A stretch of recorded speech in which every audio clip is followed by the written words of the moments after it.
Good morning बच्चों। आज हम लोग हिंदी लिटरेचर में पाठ 13 पढ़ेंगे, जिसका नाम है भिखारिन। बच्चों, भिखारिन एक कहानी है। इस कहानी में लेखक ने मानवीय गुणों की विशेषताओं का बहुत ही सुंदर सा वर्णन किया है। इस कहानी में एक अंधी बूढ़ी भिखारिन है, जो कि एक अनाथ बच्चे का जो उसको रास्ते में एक बार मिला था, वो उसका बहुत ही अच्छे से पालन पोषण करती है, और यहाँ तक कि अपने भीख में मांगे हुए जो पैसे हैं वो भी उस बच्चे के भविष्य के लिए बचा बचा करके रखती है। और वहीं एक धनी सेठ हैं, जो कि उस अंधी बूढ़ी भिखारी के साथ बहुत ही कपटपूर्ण व्यवहार करते हैं। तो इन्हीं बातों का लेखक ने बहुत ही सुंदर और मार्मिक चित्रण इस पाठ में किया है।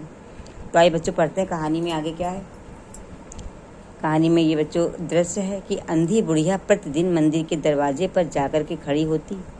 दर्शन करने वाले बाहर निकलते तो अपना हाथ फैला देती और विनती क्या करती, बाबूजी अंधे पर दया हो जाए। वह जानती थी कि मंदिर में आने वाले सहृदय और दयालु हुआ करते हैं। उसका यह अनुमान असत्य नहीं था। आने वाले 2-4 पैसे उसके हाथ में रख ही देते थे। बुढ़िया उनको अनेक दुआएं देती और उनकी सहृदयता को सराहती। स्त्रियां भी उसके पल्लू में थोड़ा बहुत अनाज जो है डाल जाया करती थी। वो जो अंधी बुढ़िया थी, वो प्रतिदिन मंदिर के बाहर खड़ी होती, और जो आने जाने वाले दर्शन करने वाले जो लोग हैं वो उनसे भीख मांगती हाथ फैला करके, क्योंकि वो जानती थी कि मंदिर में आने जाने वाले लोगों के अंदर दया भावना होती है, उनका हृदय कोमल होता है, तो कुछ ना कुछ उसे ज़रूर जो है मिल जाएगा। और उसका ये अनुमान सही भी था। आने जाने वाले लोग उसके हाथ में कुछ ना कुछ पैसे दे देते। स्त्रियां भी थोड़ा बहुत अनाज वगैरह जो भी उनके पास होता उसको दे देती। तो इस प्रकार वह बुढ़िया सुबह से शाम तक इसी प्रकार हाथ फैलाए खड़ी रहती। इसके पश्चात मन ही मन भगवान को प्रणाम करती और अपनी लाठी के सहारे अपनी झोपड़ी की राह पकड़ती।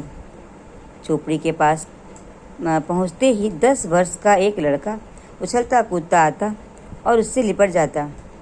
वह टटोल कर उसके मस्तक को चूमती। बच्चा कौन है, किसका है, कहाँ से आया है, यह बात कोई इस बात से कोई परिचित नहीं था। 5 वर्ष वे आस पड़ोस वालों ने उसे अकेला देखा था। उन्हीं दिनों एक दिन संध्या समय लोगों ने उसकी गोद में एक बच्चा देखा। वह रो रहा था। अंधी उसका माथा चूम चूम कर उसे चुप कराने का प्रयत्न कर रही थी। यह कोई असाधारण घटना नहीं थी, अतः किसी ने भी नहीं पूछा कि यह बच्चा किसका है। बच्चों, वो अंधी बुढ़िया सुबह से शाम तक मंदिर के पास खड़ी होकर के भीख मांगती, और जब शाम को घर पहुंचती तो एक बच्चा जो कि 10 वर्ष का था उसके पास दौड़ करके आ जाता। वो बुढ़िया उसको हाथ से टटोलती, क्योंकि वो अंधी थी, देख नहीं पाती थी, तो हाथ से उसको टटोलती, इस बच्चे का माथा चूमती और फिर उसके साथ घर में झोपड़ी तक अपनी जाती। उस बच्चे के बारे में बच्चों बताया गया है कि उस बच्चे के बारे में आसपास के लोगों को नहीं पता था कि वो किसका बच्चा है, कब इसके पास आया। 5 वर्ष पहले ये बच्चा एक दिन वो बुढ़िया उसको अपने साथ लेकर के जब आई तो बहुत रो रहा था, और बुढ़िया उसको चुप करा करके मतलब चुप कराने का प्रयास जो है कर रही थी, उसका माथा चूम रही थी, उसको चुप करा रही थी। तो सब लोग इस दृश्य को देख रहे थे कि वो बुढ़िया उस 5 वर्ष के बच्चे को अपने साथ लाई है, चुप करा रही है, बहुत रो रहा है। लेकिन किसी ने भी ये जानने की नहीं कोशिश की कि बच्चा किसका है, कौन है, कहाँ से आया है, और सब लोग इस दृश्य को बस केवल देख ही रहे थे। एक दिन से वह बच्चा उसके पास था, जिस दिन से वह बच्चा उसके पास था और प्रसन्न था, उसको वह अपने से अधिक खिलाती और पहनाती। जिस दिन से उस बच्चे को लाई थी उसका बहुत ध्यान रखती थी, उसको अच्छे से खिलाती, उसको अच्छे से पहनाती, और बच्चा भी उसके पास बहुत खुश था। बुढ़िया ने झोपड़ी में एक हांडी गाड़ रखी थी। जो कुछ रुपए मांग कर लाती वह उसी में डाल देती और उसे किसी वस्तु से ढक देती, ताकि दूसरे व्यक्तियों की दृष्टि उस पर ना पड़े। खाने के लिए अन्न काफ़ी मिल जाता था। वो उससे अपना काम चला लेती। पहले बच्चे को भरपेट खिलाती, फिर स्वयं खाती। रात को बच्चे को अपने वस्त्र से लगा करके वहीं पड़ी रहती। प्रातःकाल होते ही वह फिर मंदिर के द्वार पर जा कर के खड़ी हो जाती। बच्चों, वो जो बुढ़िया थी बच्चे का बहुत ध्यान रखती थी। जो भी उसको अनाज मिलता था उससे वो अपना खाती पीती थी, और जो पैसा लाती थी उसको एक हांडी एक मिट्टी का पात्र है जिसमें कि वो अपने जो पैसे लाती थी भीख की मांग करके, वो उसमें उसको रख देती थी और उसको ढक करके छिपा करके रख देती थी कि कोई उसको देखे ना, उस पैसे को किसी की भी उस पर दस्ती जो ना पड़े, ताकि कोई उसको चुराए ना।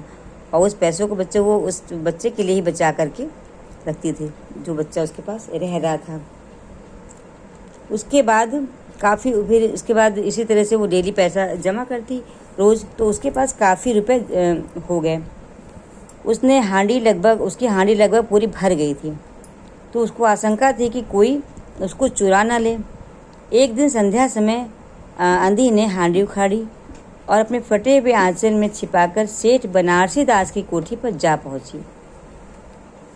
काशी में सेठ बनारसी दास बहुत प्रसिद्ध व्यक्ति थे। बच्चा बच्चा उनकी कोठी से परिचित था। बहुत बड़े देशभक्त और धर्मात्मा व्यक्ति थे। वहाँ पर एक बनारसी दास नाम के बहुत बड़े सेठ थे, बहुत धर्मात्मा थे, और उन्हें हर कोई बहुत अच्छे से जानता था कि ये सेठ बहुत ही धर्मात्मा है, बहुत नेक व्यक्ति हैं। इस तरह से उनका मतलब जो है प्रसिद्धि थी। और वो बुढ़िया अपने पैसे लेकर के उन सेठ के पास जाती है कि वहाँ पर अपनी जो पैसा है उनके पास जमा करके रखा दे सुरक्षित, ताकि जब उसको ज़रूरत हो तो वहाँ से ले सके। बच्चों, आज हम लोग यहाँ तक इसको पढ़ते हैं। कल हम लोग इसके आगे का पाठ पढ़ेंगे। Okay, bye.